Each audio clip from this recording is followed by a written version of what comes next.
जम्मू कश्मीर में लोकसभा चुनाव बड़े शांतिपूर्ण ढंग से पूरा हुआ, लेकिन शांति के दौर से गुजर रहे इस राज्य में अचानक आतंकी घटनाओं में तेजी आ गई है। आलम यह है कि 9 जून के बाद एक 3 आतंकी हमले हुए हैं। 9 जून को रियासी में श्रद्धालुओं की बस पर हमला किया गया, जिसमें 9 लोगों की मौत हो गई। 11 जून 2024 कठुआ में हमला हुआ। 12 जून 2024 को रात में डोडा के छत्रगला में फिर आतंकी हमला, जिसमें एक आतंकी मारा गया और दूसरे आतंकी की तलाश के लिए सर्च ऑपरेशन जारी है। कठुआ में हमला किस तरह हुआ, इस बारे में और जानकारी दे रहे हैं हमारे संवाददाता प्रदीप दत्ता।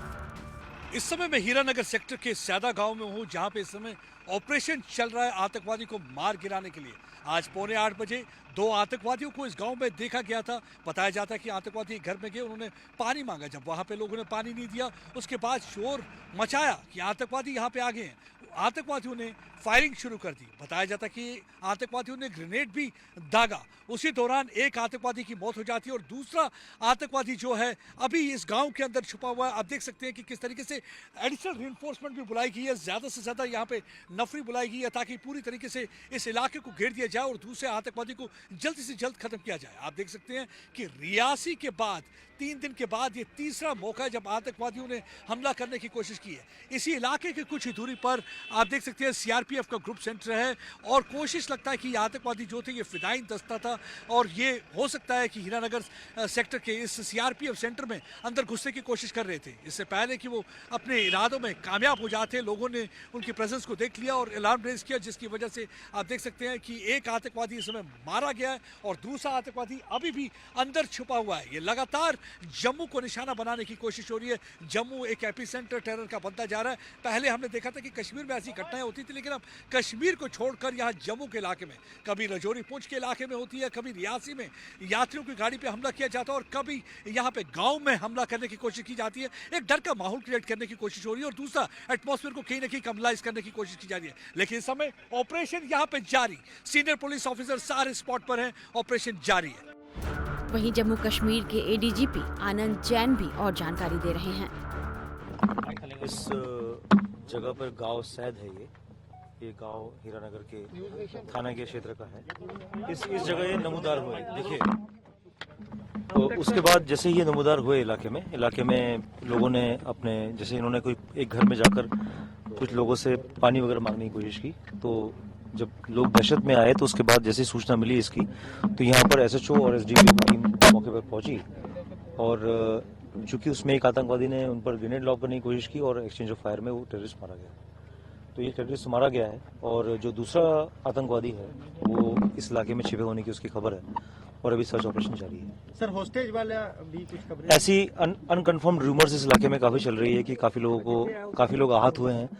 3 उसमें जो सिविलियंस हैं उनकी मृत्यु भी हुई है और बहुत सारे लोग इंजर्ड हैं, लेकिन इसमें सिर्फ एक सिविलियन की इंजरी की हमें सूचना मिली है और उन सिविलियन को हमने सेफली इवैक्यूएट कर लिया है। इसके अलावा जो अनकन्फर्म्ड रूमर्स हैं इसकी रिगार्डिंग किसी की मृत्यु होने की, किसी की हॉस्टेज होने की अनकन्फर्म्ड रूमर्स हैं, तो लिहाजा मैं ये भी कहना चाहूंगा कि इन रूमर्स में ना जाए और हम इसका पहले कंफर्मेशन देंगे, उसके बाद ही हम कुछ करेंगे।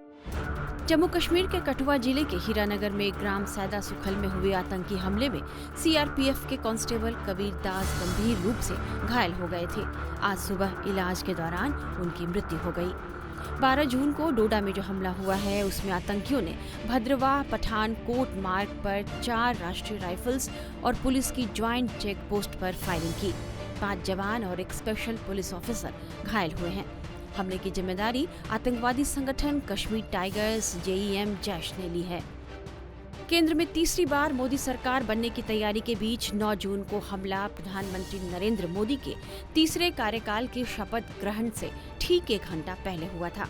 6:15 बजे जम्मू कश्मीर के रियासी में आतंकियों ने श्रद्धालुओं को ले जा रही बस पर हमला किया। इसमें ड्राइवर और कंडक्टर समेत 9 लोगों की मौत हो गई और 33 लोग घायल हो गए। सवाल है कि आखिर जम्मू कश्मीर में अचानक आतंकी हमलों में इजाफा क्यों हो गया है? जम्मू कश्मीर मामलों के जानकारों का मानना है कि इसके पीछे की सबसे बड़ी वजह यह है कि हाल ही में जम्मू कश्मीर में न केवल शांतिपूर्वक लोकसभा चुनाव संपन्न हुए हैं, बल्कि बम्पर वोटिंग भी हुई है। ऐसा लंबे समय बाद हुआ जब इतनी शांति से जम्मू कश्मीर में चुनाव कराया गया है। वहीं अब राज्य में विधानसभा चुनाव की भी तैयारी चल रही है। बम्पर वोटिंग का मतलब यह माना जाता है कि लोग अमन और शांति चाहते हैं, राज्य में एक स्थिर सरकार चाहते हैं।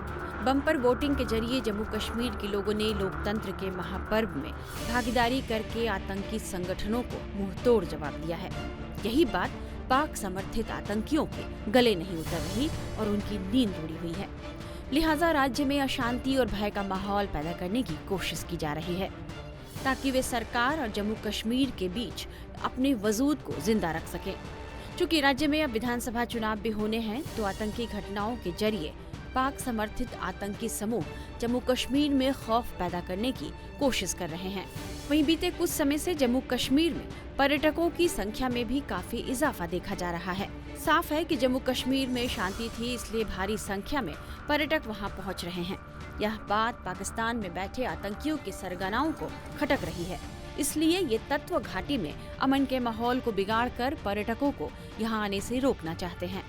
वहीं जानकारों का यह भी मानना है कि आतंकियों ने 9 जून को जानबूझकर हमले का वक्त पीएम मोदी का शपथ ग्रहण वाला दिन चुना था ताकि इस हमले की गूंज दिल्ली तक पहुंच सके। क्योंकि उस समय दिल्ली में इस समारोह में हिस्सा लेने के लिए कई देशों के राष्ट्राध्यक्ष भी मौजूद थे, इसलिए इस घटना की तरफ उनका ध्यान भी खींचना था। मीडिया रिपोर्ट्स में खुफिया एजेंसियों के हवाले से यह कहा जा रहा है कि इन हमलों की साजिश पाक अधिकृत कश्मीर यानी पीओके में रची जा रही है। भारत की खुफिया एजेंसी का मानना है कि आने वाले दिनों में जम्मू कश्मीर में और खास तौर पर जम्मू में इस तरह का आतंकी हमला बढ़ सकता है। हालांकि गृह मंत्री अमित शाह ने सुरक्षा एजेंसियों को आतंकियों के खिलाफ सख्त कार्रवाई करने को कहा है। दूसरी बार केंद्रीय मंत्री के रूप में शपथ लेने के तुरंत बाद शाह ने कहा कि उन्होंने जम्मू कश्मीर के राज्यपाल मनोज सिन्हा और पुलिस महानिदेशक RR स्वैन से बात कर हालात की जानकारी ली है। शाह ने कहा है कि कायराना आतंकवादी हमले में शामिल लोगों को बिल्कुल बख्शा नहीं जाएगा। टाइम्स नाउ नवभारत डिजिटल की रिपोर्ट।